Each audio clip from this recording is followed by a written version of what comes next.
வணக்கம் தினமலை.com. சார் என் பேர் Sundar sir. Sir நான் பிஎஸ்சி கம்ப்யூட்டர் சயின்ஸ் முடிச்சிருக்கேன் சார். சரிங்க.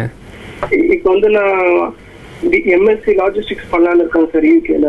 சார் இப்போ அதுக்கான காஸ்ட் அது ஏதாவது தெரிஞ்சுக்கலாமா சார்? இப்போ நான் படிச்சு முடிச்சாலே எனக்கு அங்கேயே வேலை கிடைக்குமான்னு கேட்கலாம். உங்களுக்கு எம்எஸ்சி லாஜிஸ்டிக்ஸுக்கு முதல்ல நீங்கள் எலிஜிபிளான்னு பார்க்கணும். உங்களுடைய லாஜிஸ்டிக்ஸில் உங்கள் எக்ஸ்போசர் என்ன? கம்ப்யூட்டர் சயின்ஸ் முடிச்சிங்க, லாஜிஸ்டிக்ஸில் வேலை பார்க்குறீங்களா இல்லை எப்படி? எதுக்கு நீங்கள் லாஜிஸ்டிக்ஸை பற்றி என்ன தெரியும்? சும்மா நீங்கள் போய் எம்எஸ்சி லாஜிஸ்டிக்ஸ் படிக்கணுன்னா அவங்க அட்மிஷன் கொடுக்க மாட்டாங்க. Okay sir. ஸோ நீங்கள் கம்ப்யூட்டர் சயின்ஸ் ரிலேட்டடாக பார்க்கலாம், இல்லை உங்களுடைய எக்ஸ்பீரியன்ஸ் ரிலேட்டடாக ஒரு கோர்ஸ் எடுத்துக்கலாம். அது பண்ணிங்கன்னா உங்களுக்கு ஒரு நல்ல யூனிவர்சிட்டிஸில் ஒரு 15 lakhs வரைக்கும் ஒரு வருஷத்துக்கு ஆகும். எம்எஸ்சி வந்து யூகேயில் 1 year தான், டியூரேஷனே 1 year தான். உங்களுக்கு டெஃபினட்டாக அப்படி கிடைக்கும் உங்களுக்கு.